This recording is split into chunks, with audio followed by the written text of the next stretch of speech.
everyone, my name is Vina, aka Miss WOC Reader, and welcome back to my channel.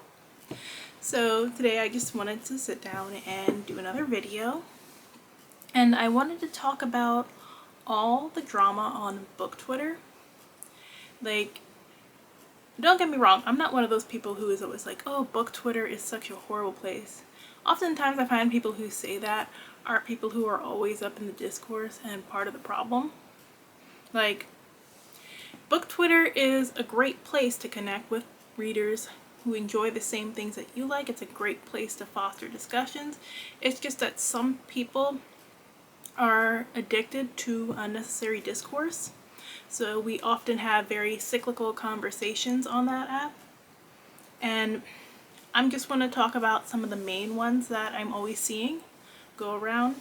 And the first one, it would be for Romancelandia.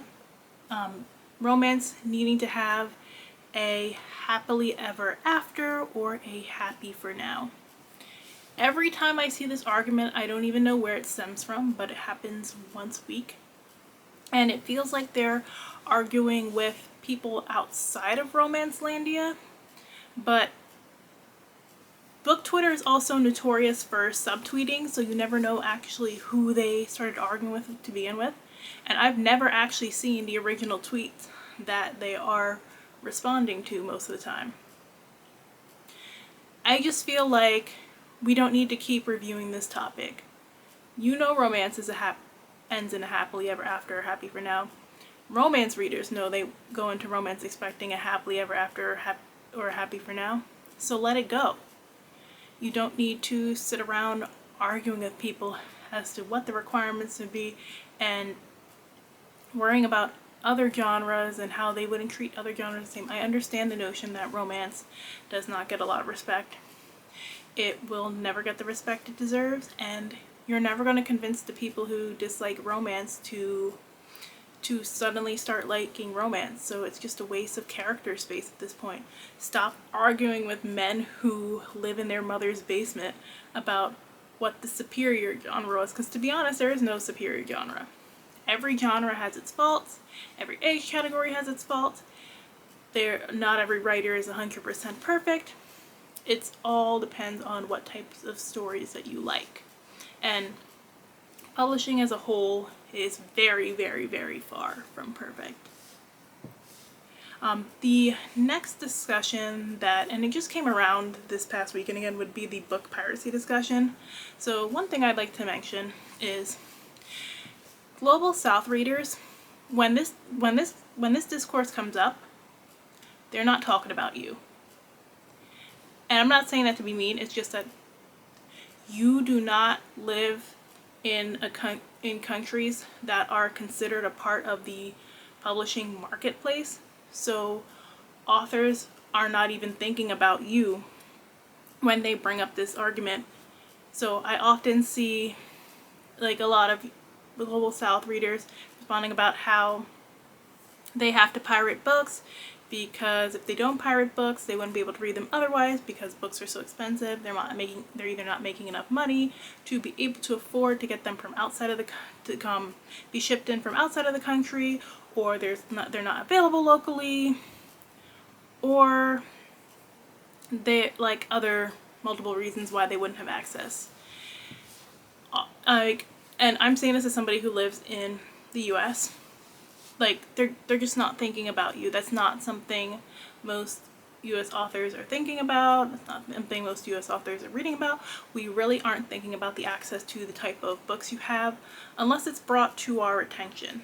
Like, I have sent this year quite a few books to the Caribbean, and even though I have family down there, I was never thinking, well, they don't have access to the books that I have, and I never thought about what types of books they have down there to read until I started talking to my aunt about the types of books they read growing up and the types of books that my one aunt who had moved here more recently, the types of books that she was coming across locally.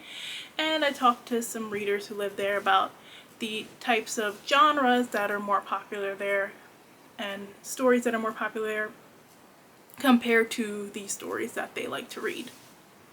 So with the book piracy, they're really not talking about the international readers who aren't living in the UK, Australia to a lesser extent, New Zealand to a lesser extent, Canada. Like, they're talking about those really major white countries that kind of have more access versus the smaller countries. And the book piracy conversation, there's never going to be an easy answer. So I just don't understand why people jump into this discourse constantly. I definitely get the frustration of people illegally downloading your books that you put your heart and soul into. And I know most of the conversation is directed at US readers who have the means to purchase these stories. But just because they have the means to purchase these stories does not mean they are going to, and you yelling into the void is not going to make them purchase it. In fact, the people who you're yelling at the void at aren't even following you on Twitter. Let's just be serious. A lot of those people have their go-to sites. They're not always up in the book community anyway, so they're not going to see your pleas. Now, I always encourage my people who have the means to buy a book to definitely purchase it. I do, but I also have to do my part in helping provide access. So, like I said, I have been doing my donations to my people who live outside the country, but I've also donated books to people who live within the US.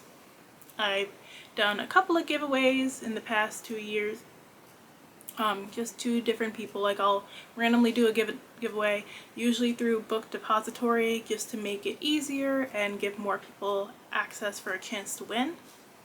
And I will do that with money from my own pocket. I also make sure to library request books, and that's another thing.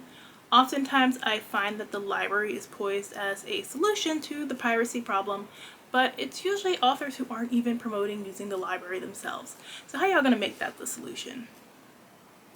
Like, seriously, how can you tell somebody to go to the library and they see you pre-ordering all the newest books for your shelf, and highly promoting all these books, even if you haven't read them? This is the best book ever. And you're calling this the best book ever, and you don't even know, like, barely what it's about.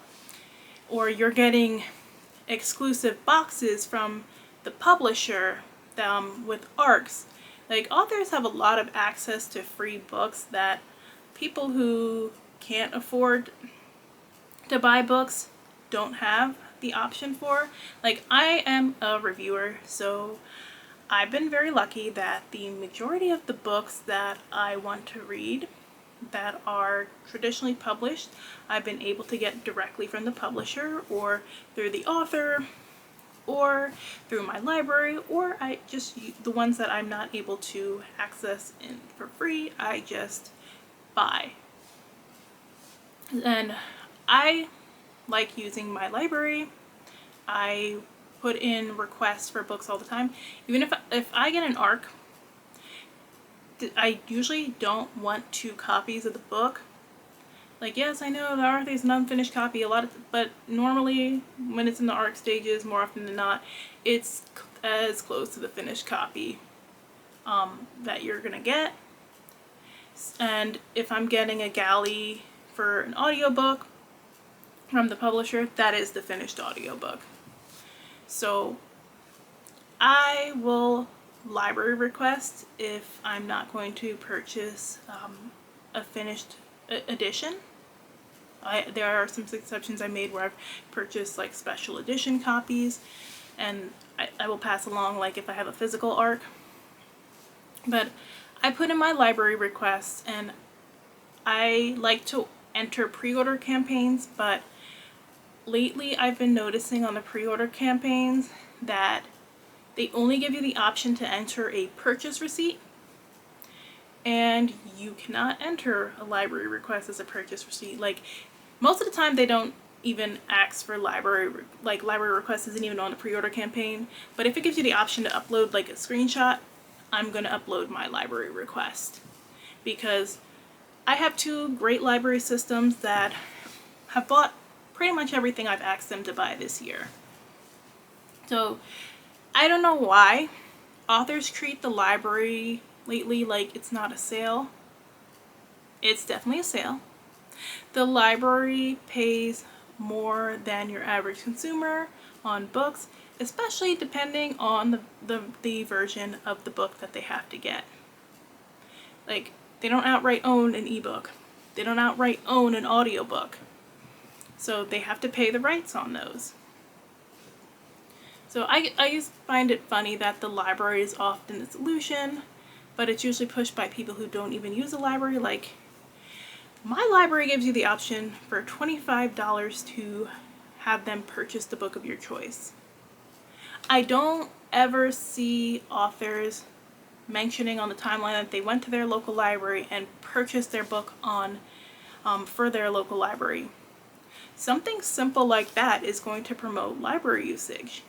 And you should be promoting library usage to your followers, because libraries are a great way for people to access books that they would not otherwise have the means to. And not only to access books, they are great centers for a myriad of services. And they're really important, like, community spaces. Like, and I was reading an article about my local library recently, and they basically said, like, the library is a community center. They installed meeting rooms at a couple of the branches around here because people are using the library more for meetings during COVID. And that's something that you need to have a mindset about. I think it's important as an author to try and understand a little bit about your local library, to promote using your local library, because not everybody can afford to buy a million books. And they shouldn't have to feel the pressure like they have to have a million books that they may or may not read just to say that they're supporting people. Because to be honest, your one person buying one book is really not the keeping publishing alive that people think it is. It's just not.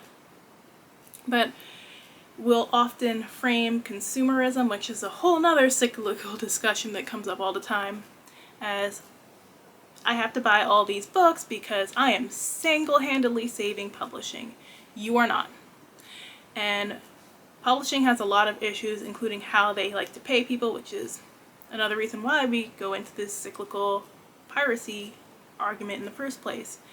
Publishing is not paying people what they deserve to be paid, therefore people are mad. And the whole idea of pushing pre-orders as like a way to show if a book is in demand, or to frame it as the what the author should be worth as far as getting marketing, is just unfair to everyone. Like, that's problematic in and of itself, and I feel like people don't discuss enough. They're just like, pre-order, pre-order, pre-order. Okay. And understand that not everybody's gonna be able to pre-order. Understand that you're not always going to hit the New York Times bestseller list, and understand that's not your key to necessarily becoming a uber successful author. Like, an author can hit the New York Times bestseller list their debut week and then never hit it again with the book, while their sales could wane like across time. Whereas there are other authors who may never hit the list, but their sales are steady for years and years to come. So it's important that we have these more transparent conversations. Another source that I see all the time is in regards to diversity. Oftentimes it's framed on book Twitter like YA, which is an age category, not a genre, but a lot of people will apply it as a genre, and adult romance are the most diverse out of all of publishing. No. And I'm going to tell you why that's wrong. So really, if you look at different genres, age categories as a whole, you're going to see overall publishing just is not diverse. Just because they have a couple of highly promoted titles does not mean that these stories are solving the diversity issues in publishing. The majority of books being published are still by straight white women. Most of them have straight white characters. That just is what it is. Even some of the diverse books, if you take a look at them, a lot of them are still aimed at white readers, which is a whole another longer conversation that I'm going to have in a future video. A lot of them have at least one white main character still in the story. Sometimes the ones with minorities may have them like kind of tokenized. Even some ones that I like, and I've had to examine some of the ones that I like and be like, okay, yeah, you're right, when people brought it to me like this person is a token in their own story because they're like the only black character in a sea of white characters. They're not interacting with other black like family, friends, etc. So publishing has a diversity problem. Very, very few books are diverse, and reading diversely doesn't necessarily mean that you're just reading a bunch of black authors or a bunch of Latinx authors or a bunch of Asian authors. We should also be having the discussion on the types of stories you're consuming, because if you're just consuming stories that are Western and very much like the non-white but still in the vein of the white story counterpart, then like you're not really reading that diverse. Because publishing loves its tropes and it loves its similar stories, we need to realize that a lot of the time the stories are still written to a white perspective and a white writing style, versus the traditions of these non-white storytelling styles. We also need to realize that some people, and they might not even be trying to do at times, tokenize queer rep just to say that they have it. We shouldn't be really using diversity as the extra sauce to sell your book. That's a whole, again, longer problem that publishing has that not a lot of people are having conversations about, but it's something we should be having a conversation about versus these cyclical ones where we feel like we're solving all of the problems by buying that next diverse book. Another one that I see often too is the Christopher Columbusing of stories, where a lot of newer authors will declare themselves the first. And I really think at this point you should just approach stories as in everything has been told before, even if it hasn't been written down. Somebody had that idea out there, and just focus on that your story is yours, it's unique to you, and not worry about giving it the title of the first or the best or the this or the that. Like, a lot of times, and again, this is something I see more so in adult romance and YA, authors will declare their story the first in XYZ, or they'll say this has never been done before, and I'm like, this was done heavily in the early 2000s.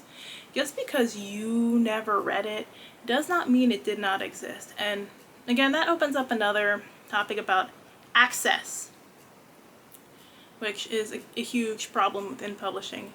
A lot of people did not have access to certain stories. A lot of stories really weren't pushed by the publisher previously. So there are stories out there that many people who declare themselves readers, who have been reading their whole life, have not heard of. But we should not be approaching those conversations from a, well, I'm the first to do this, I'm the first to do this type of mindset. Instead, acknowledge that you're not seeing as many of those stories, or you may not have come across those stories, but don't say they weren't out there completely. And also, read from something outside of, read books outside of the past 5 years. I feel like that's a huge problem in the book community. People don't like to read books prior to the past few years, so we end up getting people declaring this never existed, that never existed, this is the first, and it's like, no, prior to 2015 that was published. I saw those tropes quite rarely. Like, there were authors doing well. There are authors who have been around for a long time. Longer than people even realize, because they've been out and their books may just now be getting more mainstream traction. Like, and I can say that I read a lot of books as a teen by Black authors, some of who are still around, and they're not like considered the top authors, but I'm familiar with their work. They're not really while publishing has evolved a little bit, they're not really doing anything too drastically different than what they were writing before, and like they're able to see how what the trends were. They can tell you what the trends were before. They can tell you how books were kind of doing before, and I just think people need to realize that it's important to stop declaring yourself the first. It's important to go back and read from authors who have done it before, and it's important to stop acting like suddenly new is always better. Because some of these stories, the way they are written, the authors are claiming they're for one set of people, and I'm reading them and they're not necessarily reading like they're for the set of people they're saying they're for. And I didn't find that to be as big of a problem when I was reading prior to 2015. And I'm gonna have to go further into that topic in a future video. And then the last one that I really wanted to get into is indie publishing versus trade publishing, because that one comes around a lot, and I feel like a lot of people just don't consider indie publishing real publishing. Like, and by indie publishing, I'm just gonna go with anything that is not Big Five. Now keep in mind, indie publishing can be used for books from smaller independent publishers and for self-published books. And don't get me wrong, I've read a lot of clunkers that were self-published, especially like before when they were Amazon was really starting to first promote ebooks, and you would often find free books on Kindle. Like, I used to when I didn't have money to buy books and I wasn't on NetGalley, I would just search Kindle all the time and download all the free books. So I read a lot of clunkers, but I've also read some great ones that were well edited. I've read some favorites. So self-published doesn't necessarily mean it's going to be horrible. Indie published doesn't necessarily mean it's going to be good or bad either. I've read books that came from like a small independent press that was so much better than a book from a Big Five, because they had a smaller team who spent more time on it and really made sure that the editing worked.